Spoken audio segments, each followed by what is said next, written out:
And hey, everybody, welcome to my podcast. I've got a fantastic interview guest today from Atlanta, Georgia. She's a jazz pianist and composer, and apparently she's really heating up because the air conditioning went out in her house right Hot before the interview. Atlanta. So I want everybody to say hello to Carol Albert. Hi, Carol.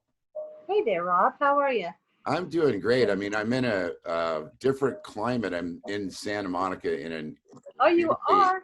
yeah, in a I'm beautifully jealous. air-conditioned room today. So, but I've been to Atlanta, and I know why they call it Hot Atlanta because, man, Hot it's Atlanta. Yeah. yeah. Are you originally from there, or are you? Yes, I'm from this area. Yeah.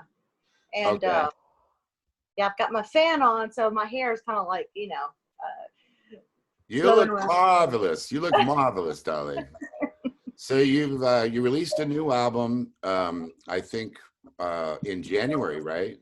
Yes, January 2020, I Hmm. released my new album, Stronger Now, and 10 original songs. Beautiful. I produced with Paul Brown and Lou Lang, and Oh, that's so mhm. you couldn't get anybody good, so you settled for those geniuses. Yeah, Oh, yeah, it Paul's was. just great. I see Paul up at Carmen Grillo's, and he's really fantastic. And you had Roberto Valli on bass on some stuff too, right? Yeah, Roberto Valli played bass. Gordon Campbell on the drums on the Nice. west coast, and on the east coast. And then what the song "Perfect Sunday" that is going to radio in September Hmm. also had a nice horn arrangement. Uh, and it will come to me in a minute, but with one of the guys out there on the west coast, and then I had some east coast guys as well. Oh, so you were uh, doing a lot of the recording and stuff, kind of more modern style over the internet, then, right? oh yeah, I mean, Okay. I would, you can't really see my workstation here, but I would compose here, and I would, give basic ideas, the basic Mhm. songs, and basic parts, through the keyboards and the synthesizers. Sure. And then I would send it to, whoever was going to do the drum tracks, and they would put their track down. Then I'd replace, the loops that I had with the real drums, and so on. And, Paul did some recording out in the West Coast with a couple of those guys on a few tunes, totally uh, West Coast guys. And of course, I was in Atlanta, so um, it was all mostly long distance. Wow. We So, recorded well, for this. people who aren't aware, that aren't like us, that are, we're recording professionals, and we've been both doing this internet thing for a long time. But before the pandemic, it was, and you probably remember these days too, it's always just so fun to go to a studio like to Carmen Grillo's place, and you've got Tony Bronigal in there, and he's cracking jokes, and then you've got, a bass player standing there like Brian McKenzie next to him, and they're cutting up and laughing, and you've got the studio dog. Uh, Carmen's studio dog is named Edgar Winter. It's Mm-hmm. the all Right. white dog. You got the dog coming through with the chew toys and stuff, and it was a really different kind of feeling, pre-pandemic. But I guess, um, in a way, though, you've got all the best of all the worlds because you were able to use East Coast guys, Atlanta guys, Right. California guys. So, and yeah, back to your writing process. I wanted to ask you briefly about that before I hit myself in the head with this piano. Um, I want to mention Lil John Roberts played on a few of the tracks. oh, He nice. played on 3 tracks, and he's quite famous in his own right. He Yeah. lives in Atlanta, so I recorded him in Atlanta at a studio here, Okay. and Sam Sims and Oh, I know Sam. Sam. Yeah, oh, you do? Yeah. Yeah, I know Lil John too, So, because he sat with me up at the Monsoon Cafe in the '90s, yeah, and stuff. So I mean, I just could not have had better players. I mean, just total pro players. that's great. Well, how many albums is this for you? This Uh, is my 8th album. 8 albums. Okay, Hmm. so I know I'm catching you kind of by surprise here, but How about just a quick little story about something that happened on your very first album? Something that happened on my very first album. Yeah, like you Wow, know, that is, yeah, you are kind of like, that's, oh, of all the questions, it's like, that's shooting from the dark. I know. Well, let me tell. I'll tell a story from my very first album and give you a chance to think about yours. Okay. I'm gonna make it a really short story. So All right. it's the 80s, and we're in Denver at a place called American Recording Studios, and it was 2-inch reel-to-reel tape. And something about the sound of everything at the end of each day, we were booked in, lockout for 2 weeks. Something about the sound was keeping me up at night, and I kept waking up in the middle of the night with this eerie feeling that something is terribly wrong, but it's really small, but it's enough to bother my ear. I don't know exactly what it is. So after this happening to me, and we recorded all the horn parts and we recorded the vocals, and you're completely dependent on that motor on the 2-inch machine. Mm-hmm. I had them get out a special tool to measure the speed of that motor, and it was changing speed from 30 inches per second to 29 and a half once in a while, and then speeding up to 30.5. And that was making this little weird pitch thing. Like the horns would go sharp for about 3 beats, and then the singer would go flat for a minute. And, that just drove me freaking crazy, because we had to go back and re-record all of those people because the tape machine didn't have a steady speed to it. And that happened on my first album. It kept me awake at night for a week. So how Well, about you? I'm glad you caught it. Well, mine is not as kind of exotic as that, but I'll talk about my second album, because I was able to I was at a studio with some of my professional music friends, one guy who does all of the CNN work at that time and still does a lot of really, That's really right. great. CNN is based in Atlanta. Yeah. Yeah. And just a really great producer, composer. And I had worked with him quite a bit. And so I was sharing a studio space with those guys. And I had become a Baldwin artist. And so I knew Nice. had established myself with the artistic director. And so they let me have, for free of charge, they brought in a 9-foot Baldwin to the studio. Wow, great. And I was able to record my album, at the courtesy of Baldwin. Of course, they're no longer, Baldwin. They've been, absorbed by, all of that. Great piano Borg absorption process. Yes. Yeah. So, but it was a fun time, because That's so I was great. there with Bruce Hornsby, and Billy Joel was a Baldwin artist. I got to meet Bruce Hornsby because I was a Baldwin artist. It was a lot of fun. So that kind of stands out in my mind, because that was a great experience, using that piano. I bet. Yeah. Well, those Baldwin 9-foots too were some of the best pianos for a certain era. There's a jazz club in Denver called Dazzle Jazz. I don't know if you've heard of them or not, or if you ever played that room. But they had a 9-foot Baldwin in there for like years and years and years. And I liked it so much, I did 2 live records at that club because of the Baldwin piano. Mm-hmm. They're really nice sounding. They record beautifully too, right? Mm-hmm. It was a beautiful piano. Yeah. Well, on your latest album, what's the what kind of piano are you using on Stronger Now? Well, on Stronger Now, I'm using, believe it or not, this is attesting to the quality of the electronics these days. I'm using a sample, electronic sample off the Native Instruments, Alicia's Keys. So that's the sample that I use for that. But I did record on a C7 on about 4 of my other tunes in a studio in Atlanta, Solid Sound Studios, with TK Kid. He's done a lot, with numerous artists, got Grammys and all kinds of stuff. Oh, so that's great.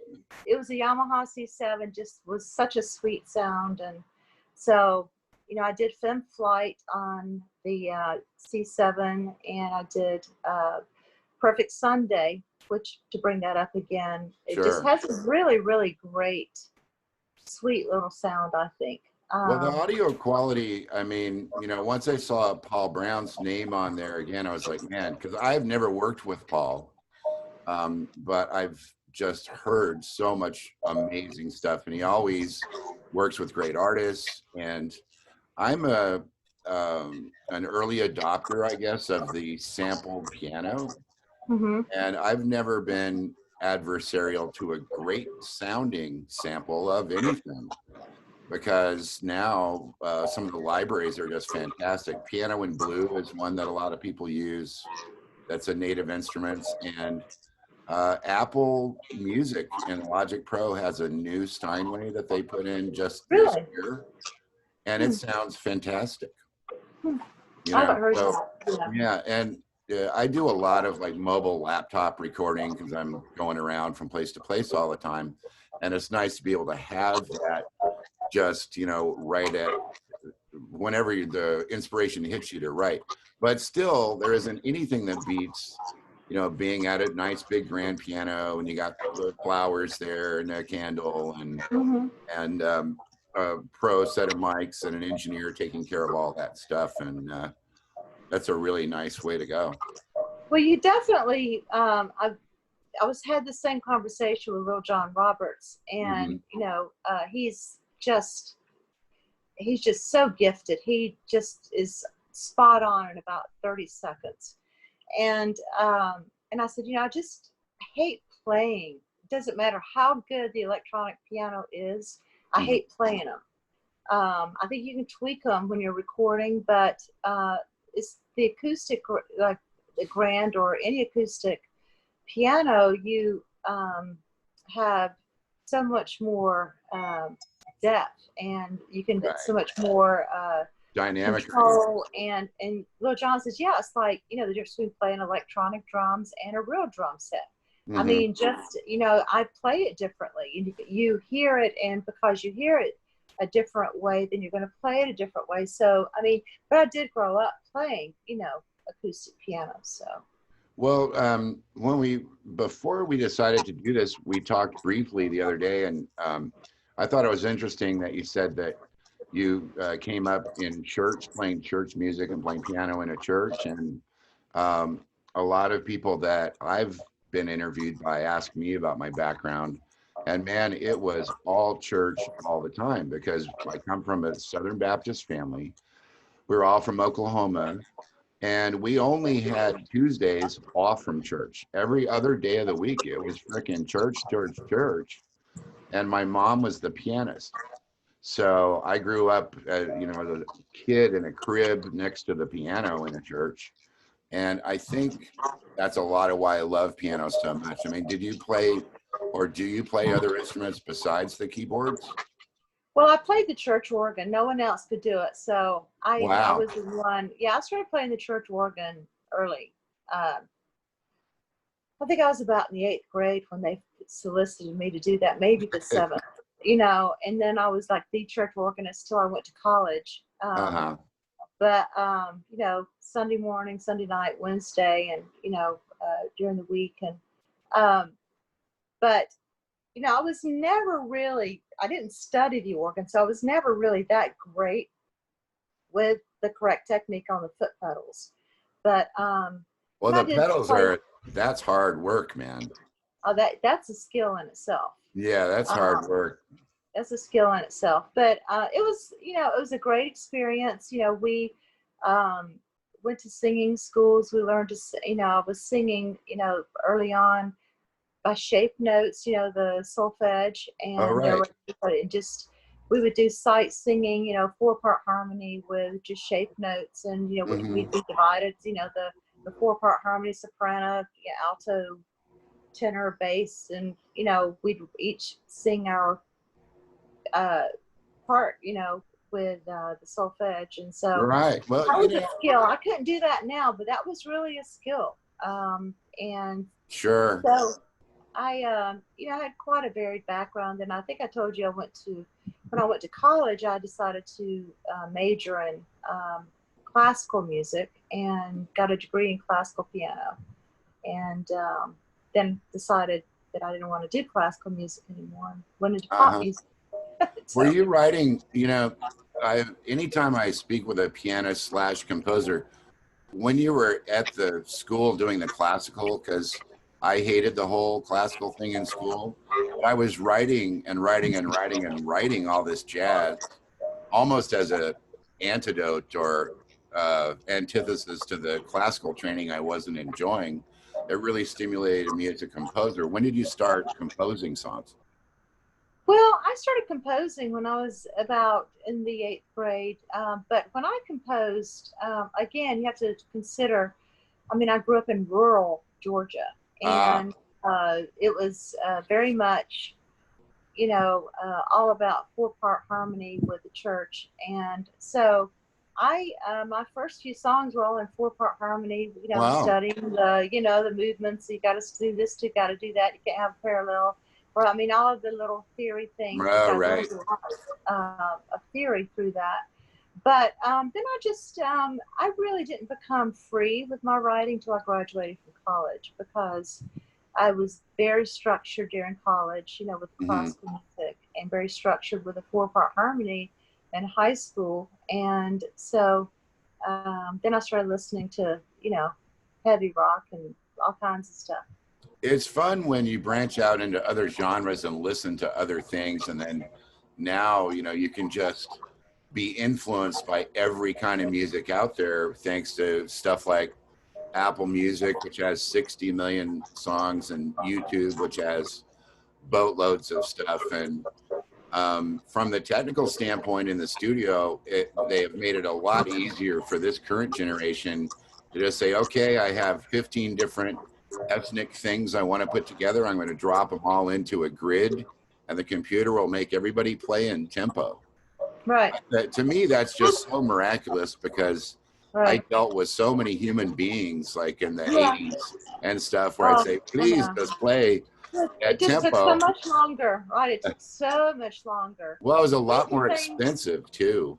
Oh gosh, absolutely. I mean, Well, you're I'm lucky that, you know, I understand, you know, how to do this. I mean, I do this compose, and I still use kind of the old, you know, performer. And I haven't, my friends keep saying, Carol, you got to move over to Logic. And it's like, well, I will soon, you know. So, but I understand it. And so, I mean, it's just a tool. I mean, it's just, right. as long as you can, my theory is, as long as you know how to operate the program, then it's just a Right. tool. Well, one of the things that I thought was so impressive about this particular album and about you in general is that in the short amount of time we've had to get to know each other, you're very organized, and you're very step by step with the way that you plan all of these things. Like, you've got, you know, stuff going to radio on certain days, and I'm sure when you you know, worked with all these musicians all over the place, you had a schedule, a production schedule, and a budget and all that. And a lot of the younger people that I work with in my educational program don't realize the amount of organization, you know, the organizational skills that it takes to actually, oh, well, I'm going to actually get this thing ready to go out Right. all over the world, and then I'm going to be ready to do interviews, and then I'm submitting to the Grammys. And I know that you submitted your new album to the Grammys this year. That's awesome. Right. And contemporary instrumental. Contemporary instrumental category. Okay. That's cool. Mm-hmm. And tell me something about your relationship to the Recording Academy and how you got involved with them. Well, when I first, I mean, I've been with the Recording Academy for really a long time. I joined the Recording Academy because I wanted to be part of a professional organization. And, you know, I've been in and out of being active more, and then just being inactive, but I've always been a voting member. Wow. And then the last, several years, like, 6 or 7 years, I've been more active again in networking with other members, and getting to know other members, and it's just a great way to practice your craft, to get ideas, you know, because people support each other. And so can you see, there's nothing I could do when those little things pop up. I don't know if you No, it's fine. yeah, those little, you know, on the screen. Yeah, yeah, I'll take care of that during the editing and stuff. But, you know, I agree with you about how important the Academy is. And even in the storm of controversy that's happened in the last year or so with Neil stepping down, and then all these investigations, and Harvey Mason Jr. coming in and kind of, you know, trying to pull everybody together. For me, that has not negatively affected the sense of community that I get from the Grammy people. Because regardless what's happening at the top of an organization, it really is in the strength of the members. And I've met so many great players and writers, such as you. And another guy I met this year that's a fellow keyboardist, but he's in New Age, is Michael Whalen. Do you know Michael's work? I don't. Michael Whalen? Yeah. Man, I'm that not, guy. yeah. I'm going to do an interview with him too. He's in the New Age thing. He's not in the contemporary thing you're in, but it's just nice to talk with other piano players, you know. Right. And there's so many good ones. I wanted to say one other thing about the Grammy Association too, NARAS. You know, they, through all this, you know, period and chaos and everything with the Academy, and also just with the world, they've been very active with advocacy. You know, I've been the past, you know, few years participating with the advocacy programs of, you know, getting, you know, the bills that have gone up for Congress. Sure. And they're having another advocacy day to, you know, extend on Tuesday, or no, when the 12th. I'm actually meeting with our congressman here with a group of other members. And you get to know people like that too, to, you know, to advocate for the CARES program, and, you know, just with, you know, the general musicians plight that we're in right now with not being able to work anywhere. And it's right. Yeah, great. Hard hit, you know, industry. We're all feeling it. And for, you know, the people who are watching this that aren't really familiar with how the Recording Academy works, is that they have different charitable wings to the Academy, like Music Cares is a big one. And over the years, I've had several friends who have gone through ups and downs with their financial situations, and Music Cares has stepped in. You have to apply for it, but they've stepped in and basically saved the lives of several drummers and bass players that worked for me for years with the charitable side of what the Academy does. And then for people who don't know what Carol's talking about with this advocacy thing, what it is that all of us in music, especially writers, have issues with Spotify and Apple Music and internet theft, and royalty collection, and getting paid fairly for the use of our music out there. And, you know, it's a two-edged sword, because the internet allows us to reach all of these new people, but it also, you know, we used to make 10 cents a song on an album, or 20 cents, and now there's 5 zeros in front of that 10 on the other side of the decimal point. Yeah. And that's made it hard for people like us. And then when the pandemic hit, it was just like, oh my God, what are we going to do? So hats off to you for, you know, standing up and getting with your congressman and staying on the committees and stuff, because that takes a lot of time, you know. So anyway, okay. Well, that's great that you submitted your album, and I'm looking forward to just, you know, listening to it again. I've listened to the title track a few times. I think that's probably my favorite one, because I really like the video, because all the whooshy camera angles, and you're in the middle, and it's like, yeah, she's a, you know, it's all kind of really, really cool. And it's It's beautifully done, and I'm thrilled to have a chance to bother you in your busy day out there to come on my program. So thank you so much for showing up. Well, thank you for having me. It's as I told you when it first started, my air conditioner went out, and so it's in the hottest day of the year. So it's just, all of those little life issues. Right. Well, do you have a website or Instagram or Facebook that you want to talk about and promote? Because I'm going to Well, put those yeah, in the description. But go ahead and tell your website and that stuff for everybody. I would like to tell my website. It's carolalbertmusic.com.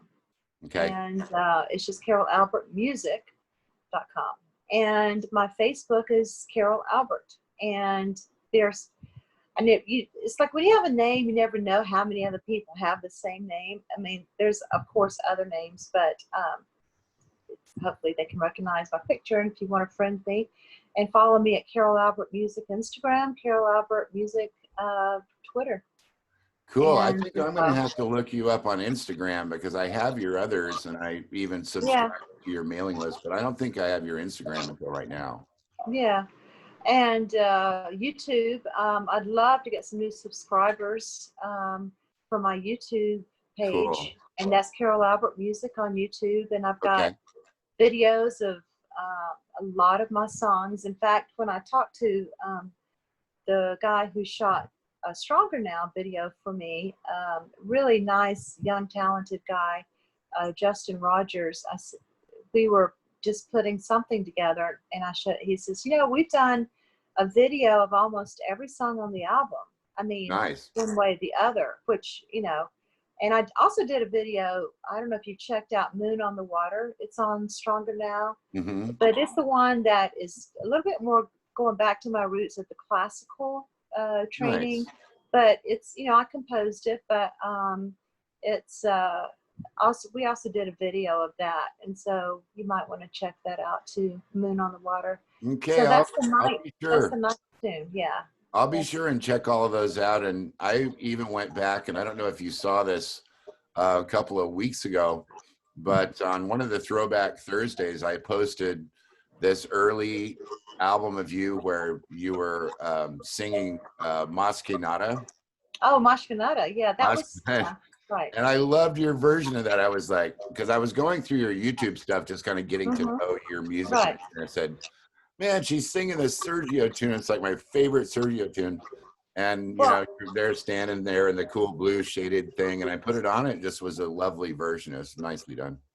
Yeah, well, thank you. Yeah, that was a fun song to do. And I've been singing that for years. And it's like, and so had to brush up on my Portuguese. I actually hired a Portuguese vocal instructor, and she was actually Portuguese. And so we worked a few sessions on the pronunciations, the correct pronunciations of the words. So wow, that's impressive. Well, I'm a serious artist. I mean, I like to whatever I dive into, it's 150%, and or else I just don't do it. So I want to do it well, and I'm very proud of how Stronger Now turned out. I'm so happy that Paul Brown worked with me on that, and it's a great project. Great producer. And I want to wish you a whole lot of luck this Grammy season too, because I know it's really competitive, and there's a lot of music out there, and I'm just happy to have you on and happy to meet you, and I'm wishing you all the luck in the world as the season continues on. Oh, thank you, Rob. All right, Carol. I hope you get that air. I hope you get that air conditioner fixed. I will. Yeah. Because we're just now headed into the weekend, and it's frickin' August. So. Well, that Bob Dylan song, "Everything's Broken." You got to go back and look that up. I will. All right. Bye-bye for now. Okay. All right. Thanks. See you all, everybody, later. See you. Bye.